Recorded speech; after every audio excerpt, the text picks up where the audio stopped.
Hi guys, అందరు బాగున్నారు మరి. అందరు బాగుంటే అంతకంటే మించిన సంతోషం ఒకటి లేదు.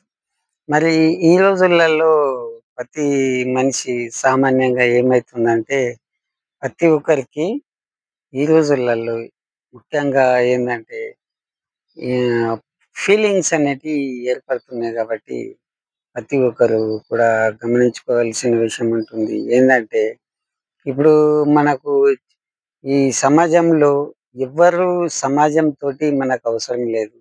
మనకు సమాజంతోటి ఎప్పుడైతే అవసరం ఉన్నదో అప్పుడు సమాజం దగ్గరికి పోదాం. కానీ ఇప్పుడు మట్టుకు సమాజంతోటి మనకు ఏమి అవసరం లేదు. సమాజంతోటి అవసరం ఉన్నది అంటే అది టైం వచ్చినప్పుడు వస్తది గానీ, ఇప్పుడు సమాజంతోటి ఏం అవసరం లేదు. సమాజాన్ని గైనంగా మనం పట్టించుకున్నామంటే మన జీవితంలో, మన లైఫ్‌లో గాని ఎక్కడ ఎదగలేము. మనం అనుకున్నయి కూడా సాధించలేమనేసి నేను మీతో చెప్పడం జరుగుతుంది గాబట్టి, ప్రతి ఒక్కళ్ళు జాగ్రత్తగా వినాలి. మరి అంతకంటే ముఖ్యంగా ఏందంటే, మన ఛానల్ నా పేరు తెలుసే గదా! తెలిసే ఉన్నప్పుడు ఇంకెందుకు చెప్పడం మరి. ఓకే. ఉందాం. పాయింట్‌కొద్దాం మరి. మా ఛానల్ లైక్ జేయండి, షేర్ చేయండి. ఓకే. కామెంట్ షేర్ చేసినా, లైక్ చేసినా మనం పెట్టే దాని మ్యాటర్‌ని చెప్పిన బట్టి ప్రతి ఒక్కరు విన్నోళ్ళు కూడా మనం చెప్పినా, చెప్పకున్నా సబ్‌స్క్రైబ్ చేస్తారు, లైక్ చేస్తారు, కామెంట్ చేస్తారు. ప్రతి ఒక్కటి చేస్తారనేసి నేను అంటున్నాను. మన యూట్యూబ్ కొత్త రూల్స్ ఇచ్చింది కాబట్టి దానికి అనుగుణంగా ప్రతి ఒక్క కొత్త యూట్యూబర్సే గాని ఎవ్వరు పాతోళ్ళున్నా గానీ ప్రతి ఆ గైడెన్స్‌ని ఫాలో ఖచ్చితంగా కావాలని కోరుచున్నాను. కాకపోతే మరి యూట్యూబ్‌లో కొన్ని పోయే ఛాన్సెస్ ఉన్నాయి కాబట్టి రూల్స్ పాటించాలని కోరుచున్నాను. ముఖ్యంగా ఏందంటే, ఈ సమాజంతోటి ఈ సమాజాన్నే పట్టుకొని పాకులాడుకొని, మన ఇమేజ్ దెబ్బతింటాయనేసో, మనది ఏదో అయితదనేసో, మరి ఏమో అయితు పోతదో, మరి ఏందో, మరి ఇప్పుడే చనిపోతామనేసో, మరి అనుకుంటే ఈ సమాజం మనకు అమ్మైనా గాని మనం అడుగుతేనే మనకు ఆకలైతేనే అడుగుతేనే అమ్మ అన్నం పెడతది. అంతే తప్ప ఎవ్వరు కూడా చెప్తే గాని సమస్య ఎవరికీ తెలదు గాబట్టి, మరి ముఖ్యంగా మీరేం టెన్షన్ తీసుకోవద్దు. మనకు ఎవడే గాని హేళన చేసినా గాని స్మైల్ ఇయ్యాల. స్మైల్ ఇస్తూ ముందుకు సాగిపోవాల. ఎందుకంటే స్మైల్ ఇస్తూ ముందుకు సాగిపోయినామనుకో, అక్కడ ఎవ్వడి రొప్ప ఉండది, రొంప ఉండది, ఎవడి సప్పుడు ఉండది, ఎవడికి ఆన్సర్ ఇచ్చే పరిస్థితి ఉండది. మనకు కాళ్ళకు చెప్పులు లేకున్నా గాని, మనము సమాజాన్ని పట్టించుకోకుండా, మనం జీవితంలో గెలవాలంటే సమాజాన్ని పట్టించుకోకుండా కాళ్ళకు చెప్పులు లేకున్నా గాని నడుచుకుంటూ పోవాల. అది నో ప్రాబ్లమ్. ఎందుకంటే ఈ చెప్పులు ఎప్పుడో కూడా వట్టి కాళ్ళతోటి మనిషి నడుస్తున్నారు గాబట్టి ఏం ప్రాబ్లమ్ లేదు. మనకు అంగి చినిగిపోయినా గాని ఏం ప్రాబ్లమ్ లేదు. దాన్ని కుట్టుకుంటాం. కనీసం అట్‌లీస్ట్ అంటే ఇప్పుడేందంటే, మనము మన క్యారెక్టర్ ఏంది, మన వీక్ పాయింట్‌లని ఇతరులకు చెప్పకూడదు. వాళ్ళ సమస్యల తలదూర్చకూడదు. వాళ్ళ సమస్యల్ని మనం పట్టించుకోవద్దు. మనం పట్టించుకున్నట్లయితే మనకు ప్రాబ్లమ్ అయితాయి గాబట్టి, పట్టించుకోకపోతే మన జీవితంలో కరెక్ట్‌గా హ్యాపీనెస్‌గా ఉంటామనేసి మీరనుకోండి. తెలుసుకోండి పచ్చి నిజాలు. అమ్మో! ఎవరో ఏం జేస్తున్నారు? వాడికి అదుండే మనం కొనుక్కుందాం. వీడికి ఇదుండే, వాడికి బీఎండబ్ల్యూ ఉన్నది. లేదు ఏదో 2,50,000 బండి తెచ్చిండు మనం తెద్దామంటే అట్లా కుదరదు ఈ సమాజంలో. వాళ్ళ కెపాసిటీని బట్టి వాళ్ళు తెచ్చుకున్నారు. మన కెపాసిటీ ఎంతున్నదో అంతల్నే బతకాల. అంతే తప్ప ఇంకోటి ఏం చేయొద్దు. ఒక ఒక ముఖ్య విషయం ఏందంటే, ఒక ఉదాహరణకు మనతోటి ఏది చేతనైతలేదు. మన బాడీ సచ్చుబడిపోయిందనుకోండి. మనతోటి ఏది కానట్లేడు ఏరియాల మనకు దేవుడు వట్టిగా భూమి మీదకి రప్పించలేడు గదా! ప్రతి మనిషికి అంటూ ఒకటి ప్రణాళికబద్ధంగా ఏర్పడేసి ప్రతి ఒక్కళ్ళు సెట్ అయినోళ్ళే ఉంటారు. సెట్ అయిన తర్వాతనే ప్రతి ఒక్కళ్ళు మరణం అనేది సహజం అది. దేవుడి సృష్టికర్త అయిన దేవుడు అది ఏదో రూపంలో తీసుకుపోతాడో మనకు తెలీదు కాబట్టి ప్రతి ఒక్కరు గ్రహించుకోవాలన్నట్టు. వా ఎందుకంటే మనకి ఎంత మన కెపాసిటీ ఉన్నదో ఆ కెపాసిటీ బట్టి మనం నడిస్తేనే మనం బాగుంటాం అనేసి ఆలోచిస్తున్నా. మరి ప్రతి ఒక్కరు వాళ్ళు అట్లా తిరుగుతుర్రు, ఇట్లా తిరుగుతుర్రు అంటే వాళ్ళ కెపాసిటీని బట్టి వాళ్ళు తిరుగుతుర్రు కాబట్టి అవి మనం ఫాలో కాకూడదు. మనకు ఎక్కడైనా తక్కువ సాలరీ అయినా, ఎక్కువ పనున్నా గానీ, ఎంత కష్టమైనా, నష్టమైనా చేసుకుంటూ పోతూ, కొంచెం డబ్బులు సేవ్ చేస్తుంటేనే మనిషి పైకొస్తాడు గాబట్టి, మనకు ఒక 10,000 లోపు, ఒక 15,000 లోపు ఉన్నదనుకోండి, మనము ఆర్థికంగా వెనుకబడి ఉన్నామనుకోండి, ఒక పక్కన ఒక మంచి ఏరియా చూసి, ఒక టీ కొట్టు ప్రారంభించామననుకోండి, దాని ద్వారా మనకు కొన్ని డబ్బులొస్తాయి. డబ్బులొచ్చిన తర్వాత అక్కడ గాకుండా మనకు తెలిసిన మనిషిని మన భార్య గాని, పెళ్ళైతే అక్కడ ఉంచండి. అక్కడ ఉంచి ఇంకో ఏరియాలో ఇంకోది స్థాపించండి. ఇట్లా చేసుకున్నట్లు పోతుంటే, నువ్వు కోల్పోయింది కూడా మళ్ళీ తిరిగొచ్చే ఛాన్సెస్ చాలా ఉంటాయనేసి నేనంటున్నాను. చాలామంది ఎగతాళి చేస్తారు. వాళ్ళకు జీవితం అంటే తెలీదు, లైఫ్ అంటే తెలీదు, గోల్ అంటే తెలీదు, ఏం తెలీదు. ఎగతాళి చేస్తారు కాబట్టి మీరేం పట్టించుకోనవసరం అవసరం లేదు. ఈ సమాజంలో ఏంట్రా నీకు బట్టలు లేవా? చినిగిపోయిన బట్టలు తొడిగిపోతున్నావు అంటే మీరేం చేయాలంటే స్మైల్ ఇయ్యాల. స్మైల్ ఇచ్చి నవ్వుతూ వెళ్ళిపోండి. మీకక్కడ ఏ సమస్య ఉండదు. మీ బెల్లం ఉన్నంత సేపు ఈగలాలుతాయి ఎందుకంటారంటే మన దగ్గర డబ్బుంటే మన ఫ్రెండ్సు దగ్గరైతారు. మన దగ్గర డబ్బు లేనప్పుడు, మనకు ఆపదొచ్చినప్పుడు మన ఫ్రెండ్సే దూరమైతారు గాబట్టి, మరి ప్రతి ఒక్కటి జీవితంలో ఏ అడుగెయ్యాలన్నా గానీ, ఒకటికి 2, 10 సార్లు ఆలోచించి ముందడుగేయాలని కోరుచున్నాను. ప్రతి ఒక్కరు.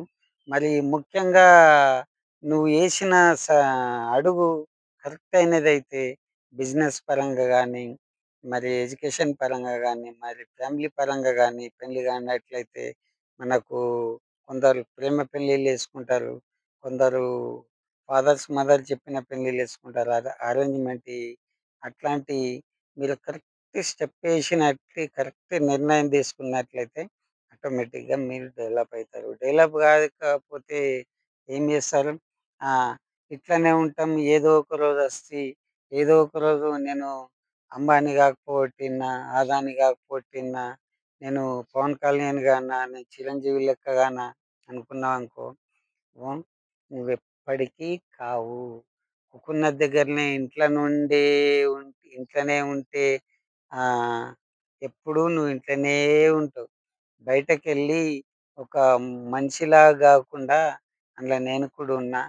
పిచ్చి లేచినట్లు ఒక వారం రోజులు తిరిగినావనుకో నీకు బిజినెస్ రూటే గాని, ఏ రంగంలో ఏ రూట్ ఉంది, మార్కెట్‌లో దేనికి వాల్యూ ఉంది, ఏది పెడితే బాగుంటదనేసి నీకు మైండ్‌కెక్కుతది గాబట్టి దాన్నే ఎంచుకొని నువ్వు నిర్ణయించుకుంటావనేసి నేనంటున్నాను గాబట్టి, నువ్వు ఖచ్చితంగా విజయం సాధిస్తావనేసి నేనంటున్నా.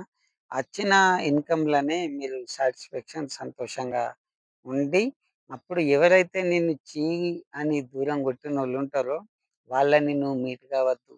మళ్ళా నువ్వు మీట్ అయినవనుకో, వాళ్ళు నిన్ను మళ్ళా పొజిషన్‌కెళ్ళిపోకుండా, నువ్వు పైకెక్కుతుంటే వాళ్ళు కాళ్ళు బట్టి కిందికిగ్గి కింద పడేస్తారన్నట్లు. మమ్మల్ని వదిలేసి నువ్వు పైకి పోతావారా? డెవలప్ అయితారా అని అంటారు. మరి అంతకుముందు ఏమన్నారు?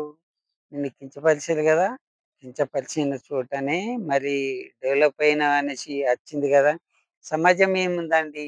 సమాజంలో వీడు మంచోడు, వీడు చెడ్డోడు, వీడు గలీజుగాడు అనిపించుకునే మనకు అవి అద్దు. సమాజం ఏమనుకుంటే ఏమని అనుకోని, మనకు నచ్చినట్లు మన ఆత్మకు ఈ పని కరెక్టా? కాదా? అని నిర్ణయించుకొని మనకు నచ్చినట్లు మనం బతకడం అది కరెక్టు. మంచి విషయాల్లో, చెడు విషయాల్లో కాదు. మంచి విషయాల్లో సమాజానికి మనకు సంబంధం లేదు. సమాజం 10 రకాలుగా ఉంటది తెలుసా? నేలుకకు ఏమంటారు? నాలుక లేని నేలుక 1,00,000 సార్లయినా గాదు ఇష్టమున్నట్టు మాట్లాడుతా అంటారు. సమాజం కూడా అంతే. సమాజాన్ని పట్టించుకోకుండా నువ్వు ముందుకెళ్ళినవనుకో, నీ జీవితంలో అయినా గాని, ఎప్పుడే గాని నువ్వు పైకెదుగుతావని నేనైతే అంటున్నాను. ఖచ్చితంగా మీరు నీ జీవిత భాగస్వామిని ఎంచుకున్నా సరే, నువ్వు ఒకవేళ నువ్వు ఒక ఎడ్యుకేషన్ అయ్యుండి, నువ్వు ఇంజినీర్‌గా ఉండి, మంచి ఎడ్యుకేటెడ్ పర్సన్‌గా ఉండి, నీ గర్ల్ ఫ్రెండ్ అయినా ఉండి, నువ్వు పెళ్లి చేసుకున్నావనుకో, ఆమె నీ మీద ఆధారపడి మంచిగా బతుకుతామని అనుకుంటది. కానీ నువ్వు ఏం ఫీల్ కావద్దు. ఎప్పుడు పోరాడుతూనే ఉండాల. పోరాడితేనే మరి కరెక్ట్ అని నా ఉద్దేశం. ఎందుకంటే ఆయన మంచి ఇంజినీరు. ఆయనకు సాలరీ వస్తే మేము బతికేస్తాం అనేసి నువ్వు అనుకోవద్దు. ఎందుకంటే ఇద్దరు పని చేసుకుంటేనే కరెక్ట్ అయితది కాబట్టి నేనంటున్నాను. నీకు అక్కడ బర్డెను నువ్వు చేసే కంపెనీలో నీకు ఎక్కువ మైండు దిమాగ్ ఖరాబ్ ఉంటే నువ్వేం చేయాలంటే ఆ కంపెనీ నుంచి వదిలేయి. ప్రపంచంలా ఎన్ని కంపెనీలు లేవు. మంచి సాలరీ వస్తది. మైండు, మైండ్ కరెక్ట్ ఉంటే నీకు మంచి సాలరీ తోటి నీకు ప్లేస్‌మెంట్ ఇస్తారు. కాబట్టి ప్రతి ఒక్కరికి నేను చెప్తుందేందంటే, మీ జీవిత భాగస్వామిని కూడా ఎన్నుకునేటప్పుడు మీరు కూడా జాగ్రత్త వహించి ఎన్నుకోండి. ఎవ్వడికి భయపడే అవసరం లేదు. మనం కరెక్ట్ ఉన్నంత వరకు ఎవ్వడికి భయపడకూడదు. మనం కరెక్ట్‌గా ఉండి ఎదుటి వ్యక్తికి ఏలు చూపెట్టాల. మనం కరెక్ట్ లేనంత మట్టుకు కామ్‌గా ఉండి అక్కడి నుండి ఎళ్ళిపోవడమే మంచిది. ఇక్కడ నుండి మనం కరెక్ట్ లేనప్పుడు గొడవడి, నానా రచ్చ రచ్చ చేసి, పెంట పెంట చేసి, అంత ఇబ్బందికరంగా ఉండే బదులు కేసులు అంటారు. కేసులు అంటే అక్కడ ఆ పోలీసులకే కోర్ట్ అంటారు, లాయర్ అంటారు. ఇవన్నీ రచ్చలు, పెంటలు పెట్టుకునే బదులు తప్పైనప్పుడు అక్కడికి నోరు మూసుకొని ఆరాంసే అక్కడి నుంచి దొబ్బేసిందే బెటర్ అనేసి నేను అంటున్నాను. మరి ముఖ్యంగా ఏందంటే, మీరు ఎవరైతే ప్రతి ఒక్కరికి నేను ఈ విన్నపం చేసుకుంటున్నాను. ఈ సమాజం పట్ల మీరు జాగ్రత్త వహించండి. ఇదే సమాజం అంటది నువ్వు మంచోడివంటది. ఇదే సమాజం ఒకప్పుడు నువ్వు తప్పు చేసినప్పుడు నిన్నేలెత్తి చూపిస్తది. ఈ సమాజానికి నువ్వెప్పుడూ కూడా భయపడే అవసరం లేదు కాబట్టి నీకు నచ్చిన రీతిగా నువ్వు మెదులుకొని, నువ్వు అభివృద్ధి దిశగా నడుస్తూ, నువ్వు అభివృద్ధి చెందిన రోజు నీ దగ్గరికి 10 మందొస్తారు గాబట్టి, అచ్చినా నువ్వు నీవైతే చిన్నగున్నప్పటి నుండి ఎన్ని కష్టాలు పడ్డావో, ఏం జేసి పైకొచ్చినావో, దాన్ని జూసుకొనే నువ్వు మెదులుకోవాలనేసి నేను కోరుచున్నాను. ఎవ్వరు ఎంకరేజ్ జేషినా, ఎవ్వరు నిన్ను మునగ చెట్టుకి ఎక్కిచ్చిన సామెత ఉన్నది గదా! మునగ చెట్టు ఎక్కిచ్చినా నువ్వు ఎక్కే అవసరం లేదు. ఎందుకంటే మనము రాళ్ళు, లప్పలు, చెట్లు అన్నీ తిరిగి మన జీవితంలో అలసిపోయి ఉన్నాం గాబట్టి లైఫ్ అంటే ఏంది అనేది గుర్తుంచుకోవాలని కోరుచున్నాను.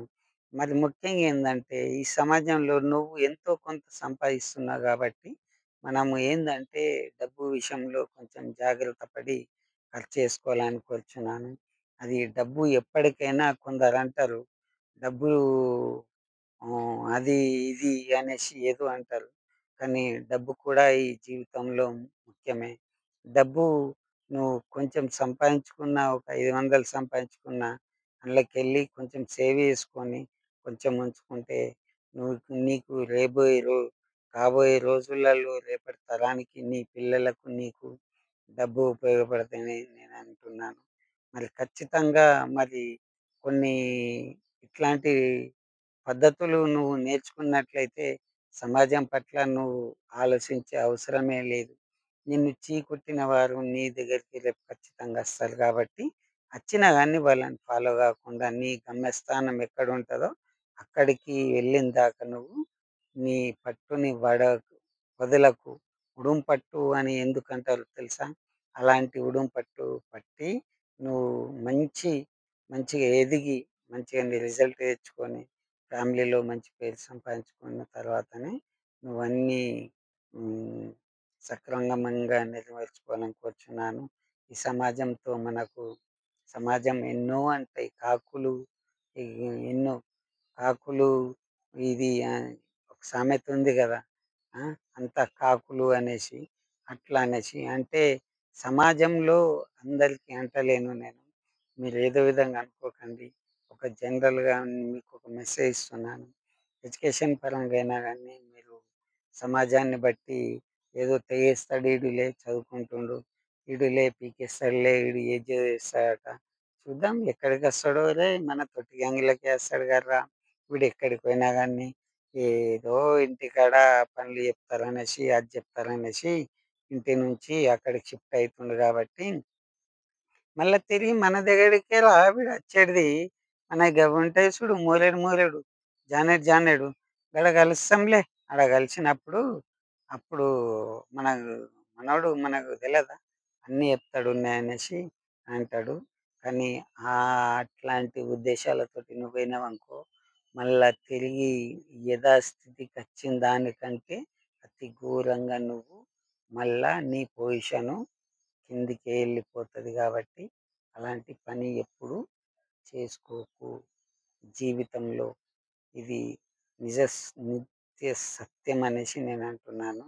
నువ్వు జాగ్రత్త ఉండి, జాగ్రత్తగా చేసుకున్నట్లయితే నీ విజయం నీ సొంతమైతది అనేసి నేను చెప్తున్నా. విజయం సాధించాలంటే సమాజంతోటి నీకు అక్కర్లేదు. సమాజం ఏమనుకున్నా, ఏం జేసినా నువ్వు సమాజాన్ని పట్టించుకోకుండా మంచి పనులు చేసి, మంచిగా ఉండి, నువ్వనుకున్నది సాధించేంత వరకు ఈ సమాజాన్ని మర్చిపో.